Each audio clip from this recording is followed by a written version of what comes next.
I greet you all, our dear friends, in this wonderful opportunity to come and connect through the social media, the Word of God. It is such a privilege and honor. And as I share the Word of God, let us pray for a moment before we go into the Word of God. Father God, we thank you for this moment. May you take control, Holy Spirit, and speak to us, Lord, and strengthen us, O Lord, through your word, God, and through your Spirit, O Lord. Bless each of the hearer, O Lord. In Jesus' name we pray. Amen. So dear friends, I want to share you seeing the situation around. Many of the people, many of believers, many of the people are feeling that they are so confined, they are so bound, they cannot move forward, and life it just seems that you are stuck in a place and you don't know when you will move forward and how to move forward. So today we want to see the ways to overcome whatever confines us, whatever may be confining us. We will meditate on some ways how to overcome through the life of King David, to the example of King David. And there were many situations. He was in distress, he was in a cave. We see that in 1 Samuel chapter 22, he was in a cave, he was distressed, and many people, 400 people came to him for help. He himself was in confinement.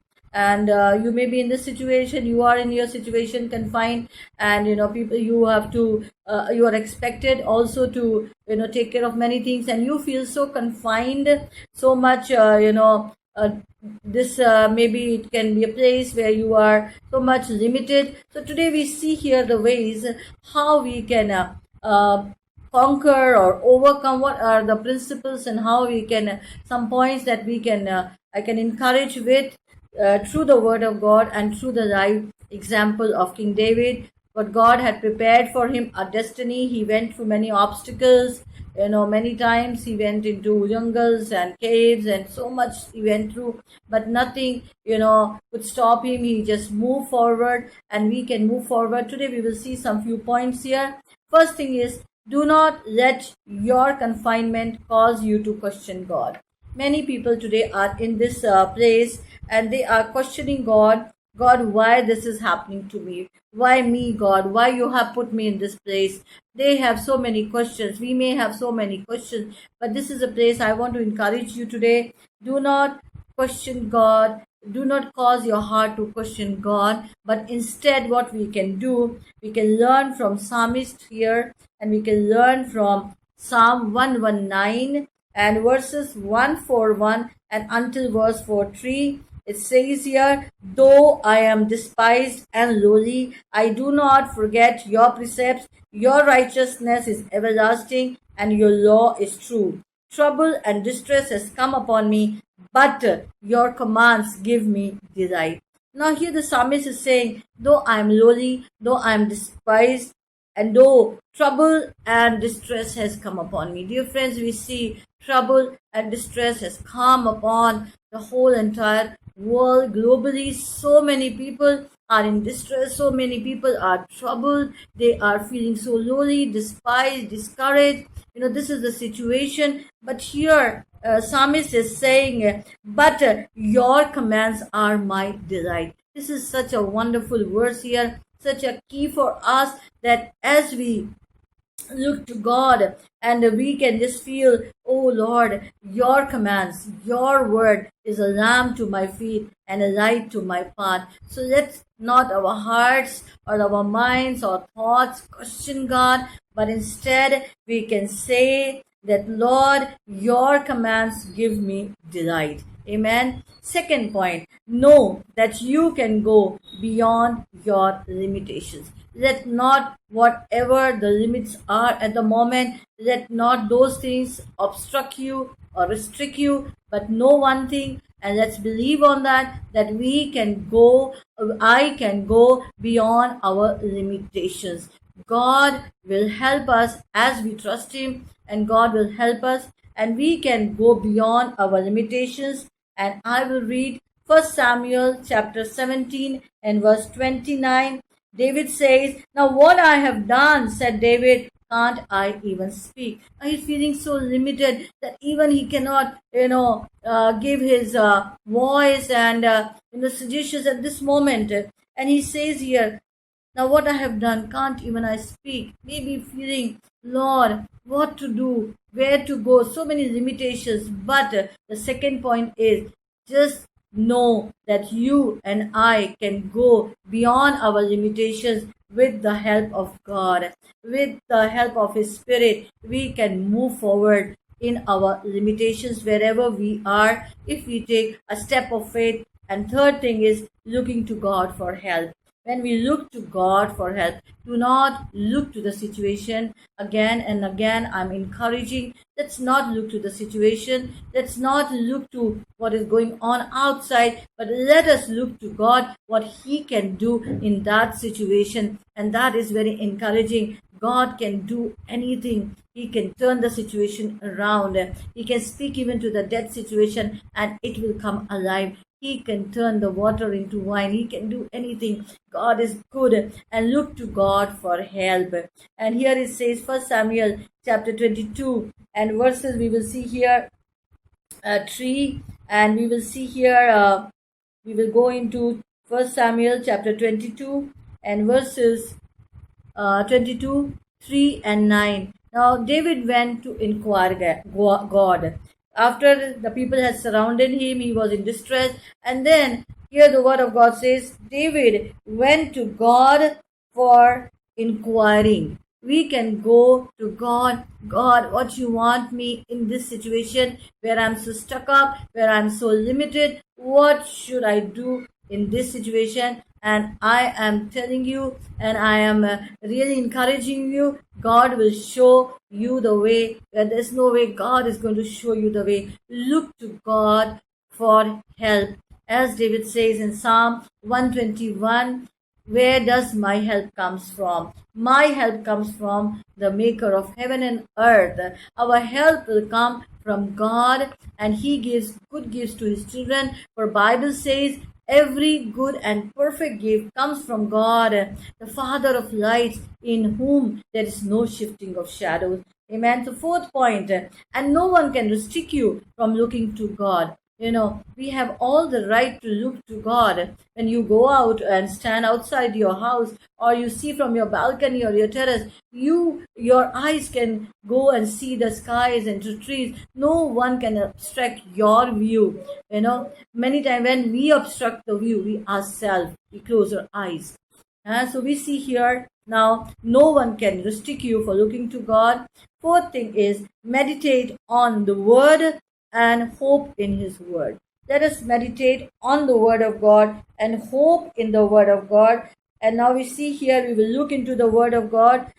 Again, we will see trouble and distress has come upon me. Psalm 119 and verses 143 to 145 and verses 147 and to verses 148. I will read here.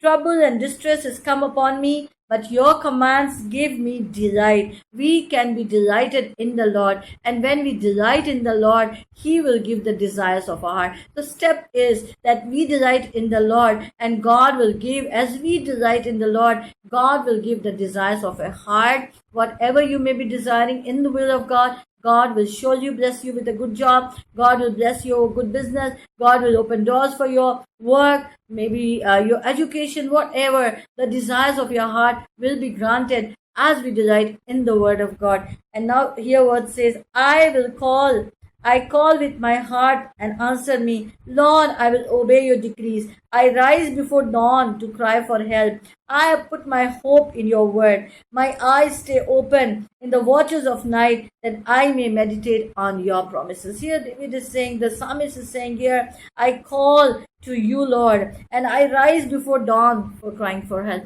Where are you looking for help? Where I'm looking to help. We are looking for people, or we are looking to resources, or you're looking for help from different resources, but the best help, the mighty help, and it comes from God. And He's saying, I will cry for help, and I have put my hope in the Word of God. That's the secret. That's the key. And when we look to God, the fourth point here, what I'm encouraging here is, we put our hope in the word of God, and we put our hope in God and we look to God. So do not question God. Know that you can go beyond limit.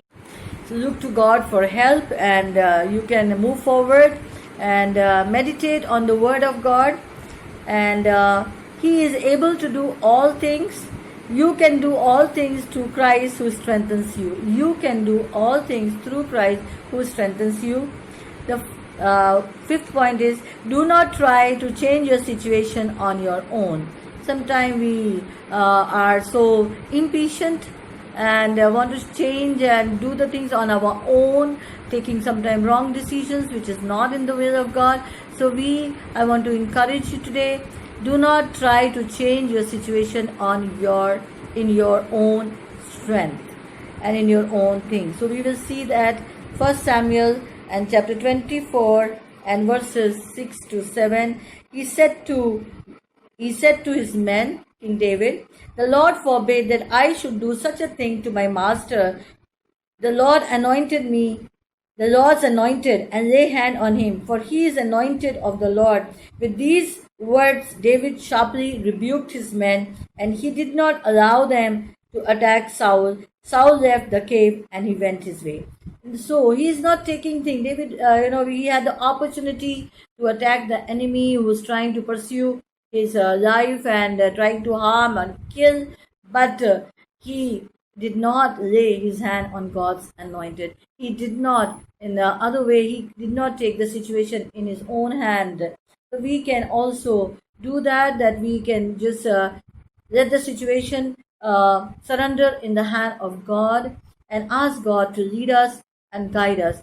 And another point we will see, the sixth point, wait for God and his timing. Wait upon the Lord for his timing. And those who wait upon the Lord shall mount up as wings as eagle. They will soar high. And we see here the example in the word of God. 2 Samuel chapter 2 and verse 1. In the course of time, David inquired of the Lord, "Shall I go to one of the towns of Judah?" He asked. The Lord said, "Go up." David asked, "Where shall I go?" "To Hebron," and the Lord answered. Now we see here, it's very specifically God is directing David to go and where to go. God is a personal God. When we go, when you go or I go in the presence of God and we ask God, we inquire God, and we wait for his timing, God's timing is the perfect timing, and God's timing is the best timing, and God is always on time. He's never late. And we see sometimes we take things in our own hands and then later regret. But I want to encourage you to do today, wait for the timing of God, and when he opens the door, no one can close, and God will give perfect thing in the perfect timing, because there is a time for everything, as the word of God says. And another point I want to encourage you, this is the seventh point, let God's Spirit work miraculously through you. And we see that God show you to give creative ideas, his solution in the limitation. And if God is for us, then who can be against us? God will give us creative ideas. And I really believe, and I see in this lockdown time, many people are having such creative ideas. Even we see youth and children and many people, they are having creative ideas for cooking different dishes in the home. And we see we were doing ministry in different ways, and today we are seeing in different way, creative ways, maybe reaching through YouTube and Facebook. So God is giving the creative ideas to reach, because God's work can never be stopped. God's word can never be stopped. So we see here in the course of time and in the time of God, David inquired of God and God instructed him to move forward. So we see here another thing that I want to share today is, do not just dwell upon your own situation. Do not dwell only upon your own situation. We see here, so David inquired of the Lord and he answered, "Do not go straight up, circle around them and attack them in the front of poplar trees. As soon as you hear the sound of marching of the troops, more quickly, because that will mean the Lord has gone out in front of you to strike the Philistine army." So David did as Lord commanded, and he struck down the Philistine all the way from Gibeon to Gezer. So we see here when David listened to the Lord, David inquired of the Lord, and he did what God instructed him. So we see the enemy was defeated. The enemy is already defeated in Jesus' name, and we have to ask God and allow God to help us that we can be moving forward in the presence of God. We go and inquire from God. So David took, now we see here, do not dwell on your own situation. Do not dwell only on your own situation. Reach out to others, help others in the situations of need. Even in this time when David was in his cave situation, he himself was distressed. But when the people came, 400 people who were distressed, who were in debt, who were discouraged, they came to him, and David rose up from his own situation. He went to ask help from the king, and he himself went to inquire God, and he became the commander even in this situation. So we see here in the times of distress, in the time of limitation, God's working. God is having a great purpose for your life, for my life, and for the church and for the believers. We just don't dwell on our own situation in the self-pity, but we can just go and move forward, help people with our prayers, with our encouragement. Many people, they are without the Lord and they need that help. And the last point, identify with others and give them hope. Identify with others what they are into. You are maybe in a problem, you can identify with others. So we see David did not let his confinement get him down. So we can do the same. Do not let your confinement put you down, but let these things, this time of trial, confinement, distress, take you up and up in your faith, and let your faith rise, and we can conquer, and do not allow the situations to overcome whatever confines us. Amen. So don't cause your heart, do not let your confinement cause your heart to question God. We can move forward, we can look to God for help, meditate on the word of God, and also don't try to change. Let's not try to change the situation on our own, taking hasty steps or wrong steps, or just moving without the counsel of God or counsel of God's people. Wait for God's time for everything. Let God's Spirit lead us and give us creative ideas. Do not dwell on your own situation. Reach out to others, help others, identify with others, and move forward in the journey of life. Amen. God is there for you, then who can be against you? So I want to encourage that move forward, and in this faith we trust God and we put our faith in God, because He is mighty and He is living God. So let us pray for a moment. Anything that is obstructing us, God will hear and answer our prayers. Father God, we thank you that, Lord, with you we can, Lord Jesus, conquer, O Lord Father, over the limitations, O Lord, and over the confinements, Lord. Whatever today is confining your people, O God, your believers, O Lord, your people, O God, for the people, O God. Father, we just pray for such a breakthrough in the name of Jesus, a breakthrough to come in Jesus' name. And we pray for wherever the Spirit of the Lord is, there is freedom. So God, we just pray, help us, O Lord Father, to look to you and not to the situation. And I just bless each one, Lord. In Jesus' mighty name I pray. Amen. And God bless you, and continue to look to God. In the name of Jesus Christ, I want to bless you. Take heart, be strong, stay safe, and stay in the tune with God, intimate with God. And God loves you, and God has a wonderful plan for your life. And the season will change, and God will move forward. And when you look back, you will see what mighty things God has done for you and for me, for your city, for your family, for your church, because God is a good God, and His mercy always, is there for us, and His love and yours forever and ever. And God bless you and your family, your city, your nation. God be with you. Amen.